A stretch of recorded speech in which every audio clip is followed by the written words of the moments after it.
بسم اللہ الرحمن الرحیم۔ دور حاضر قرب قیامت کا وقت ہے، جس کے بارے میں رحمت کائنات صلی اللہ علیہ وسلم نے ارشاد فرمایا تھا، قرب قیامت فتنے اس طرح برسیں گے جس طرح آسمان سے بارش برستی ہے۔ اور آپ علیہ السلام نے یہ بھی ارشاد فرمایا تھا کہ قرب قیامت کی ایک علامت یہ ہے کہ اس دور کے لوگ امت کے پہلے معزز لوگوں پر لعنت کریں گے، اور اسی نشانی کا ثبوت دیتے ہوئے ہمارے چھوٹے مرزا صاحب دجال جیلمی، ان کا ایک کلپ میرے سننے میں آیا جس کے اندر وہ رفع الیدین نہ کرنے والوں پر لعنت کر رہے تھے۔ انہوں نے کہا، ترمذی کی روایت ہے، آقا کریم علیہ السلام کی جو سنت جان بوجھ کے چھوڑتا ہے، نبی پاک نے اس پر لعنت فرمائی ہے۔ جو رفع الیدین نہیں کرتا، لہٰذا اسے ثابت ہوا اس پر لعنت ہے، الیاذ باللہ تعالی۔ 2154 ترمذی میں اور مشکات میں بھی موجود ہے کہ 6 لوگوں پہ اللہ کی لعنت ہے۔ اس میں سے ایک وہ ہے جو میرے اہل بیت کے ساتھ یعنی ان کو ذلیل کرے، ان کے اوپر ظلم کرے، ان کو حقیر جانے، اور جو میری سنت کو جان بوجھ کے چھوڑے۔ اور معذرت کے ساتھ جو رفع الیدین چھوڑ رہے ہیں وہ سنت سے نفرت اور حقیر کی وجہ سے ہی کر رہے ہیں۔ قرب قیامت کا یہ ایک فتنہ ہے جس نے ایک نیا شوشہ نکال دیا کہ جو رفع الیدین نہیں کرتا، نعوذ باللہ، وہ نبی پاک کی حدیث کے مطابق لعنتی ہے۔ حالانکہ رسول پاک کے صحابہ کرام کی کثیر جماعت رفع الیدین نہیں کرتی تھی۔ وہ انشاءاللہ ہم اپنی اگلی ٹرن میں اس کے پورے دلائل بخاری اور مسلم سے اسطا سے عرض کریں گے کہ کون کون سے صحابہ رفع الیدین نہیں کرتے تھے، اور جو کرتے تھے وہ بعد میں کرتے تھے یا نہیں کرتے تھے۔ اب جنہوں نے امت پر لعنت کرنے کا ٹھیکہ لے رکھا ہے اور اس چھوٹے چھوٹے فروعی اختلافات کو اچھال کر آقا کریم علیہ السلام کی امت کو مشرک قرار دینا، ان کو بدعتی قرار دینا، ان پر لعنت کرنا، ان سے آج میرا صرف ایک سوال ہے، اور جو میں سوال کرنے جا رہا ہوں اس کا جواب اگر صبح قیامت تک بھی مل جائے تو تشریف لے آئیے گا۔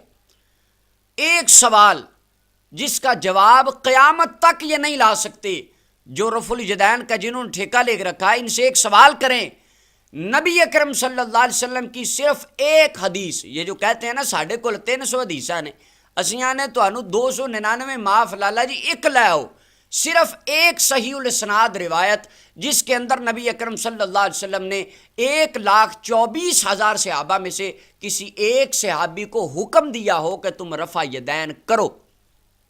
ایک روایت صرف دنیا کی کسی کتاب سے لے آؤ، صحیح الاسناد دنیا کائنات کے ذخیرہ حدیث میں ایک روایت بھی نہیں ملتی حضور نے کسی ایک صحابی کو فرمایا ہو کہ تو رفع یدین کیا کر۔ حالانکہ جہاں تک مسواک کی بات تھی، کہتا جی چھوٹی چھوٹی سنتیں، کیونکہ یہ ہمیں چھوٹی چھوٹی سنتیں بتا رہے ہوتے ہیں، کبھی مسواک لگا لیتے۔ حضور نے مسواک کا طریقہ بتایا، خود فرمائی، لیکن رفع الیدین کا تو ساری زندگی مکی مدنی زندگی میں کسی ایک صحابی کو بھی حضور نے تعلیم نہیں دی۔ نہیں جی، عبداللہ ابن عمر کینکریاں مارتے تھے، انشاءاللہ یہ تو ہم آگے جا کے بتائیں گے کہ عبداللہ ابن عمر خود رفع یدین کرتے تھے یا نہیں کرتے تھے۔ نہیں جی، عبداللہ ابن عمر کینکریاں مارتے تھے۔ اب سوال یہ ہے، میں کہتا ہوں سب سے پہلے کینکریاں تو آپ کو پڑھنی چاہیے۔ عبداللہ ابن عمر آج ہوندے تھے وٹے سارے ہیں، تو پہلے عبداللہ ابن عمر تو انو مارنے سن۔ اس کی وجہ نبی اکرم صلی اللہ علیہ وسلم کا جو رفع الیدین تھا نماز میں، وہ کل نماز 4 رکعتی نماز میں 28 مرتبہ تھا۔ یہ چھوٹے مرزا صاحب دجال جیلمی اور تمام خوارج احباب نماز میں 10 مرتبہ رفع الیدین کرتے ہیں۔ اب وہ 28 مرتبہ رفع الیدین کس طرح تھا؟ یہ میرے سامنے سنن النسائی ہے۔ سب سے پہلا رفع الیدین جب نماز شروع کرتے رسول اللہ رفع الیدین کرتے۔ اس کے بعد سنن النسائی جلد 1 صفحہ 165 ہے، حضرت مالک ابن حویرث سے روایت ہے، فرماتے ہیں میں نے نبی اکرم صلی اللہ علیہ وسلم کو دیکھا، انہوں نے نماز کے شروع میں ہاتھ اٹھائے، وَإِذَا رَكَعَ وَإِذَا رَفَعَ رَأْسَهُ مِنَ الرُّكُوعِ، رکوع جاتے وقت اور رکوع سے سر اٹھاتے وقت، 4 رکعتی نماز میں 4 رکوع ہیں، رکوع جاتے اور سر اٹھاتے 8 مرتبہ رفع الیدین ہو گیا۔ اس کے بعد وَإِذَا سَجَدَ وَإِذَا رَفَعَ رَأْسَهُ مِنَ السُّجُودِ، سجدے جاتے وقت اور سجدہ سے سر اٹھاتے وقت، 4 رکعتی نماز میں 8 سجدے ہیں، اور 2 مرتبہ بنا 16 مرتبہ، 16 اور 8 24 بن گئے، اور 24 سے پہلے تکبیر تحریمہ والا 25 مرتبہ رفع الیدین۔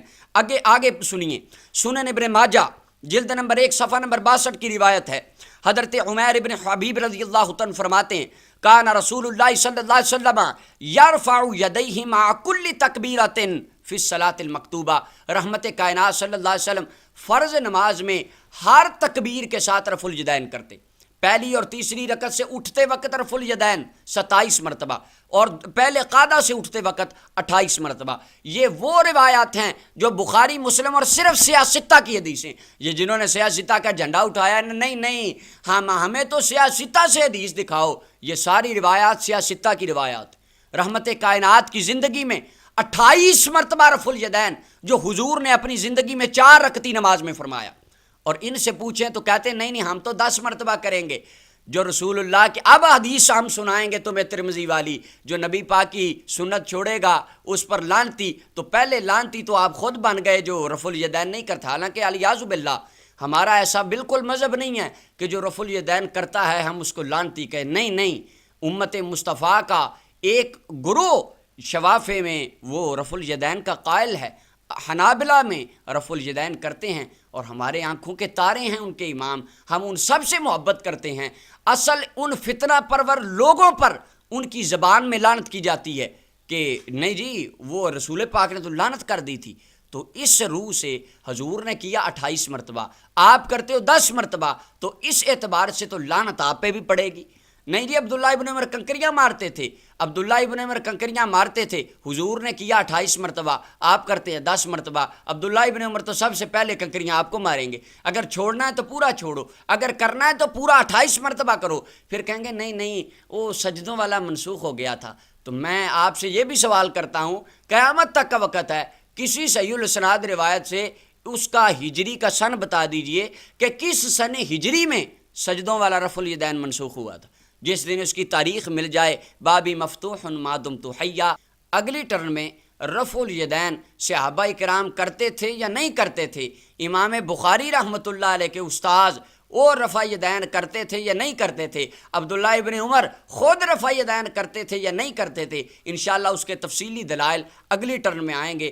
اللہ تعالی ہمیں ان فتنوں سے بچ کر آقا کریم علیہ الصلوۃ والسلام کی صحیح سنت کی پیروی کی توفیق عطا فرمائے۔ وآخر دعوانا الحمدللہ رب العالمین۔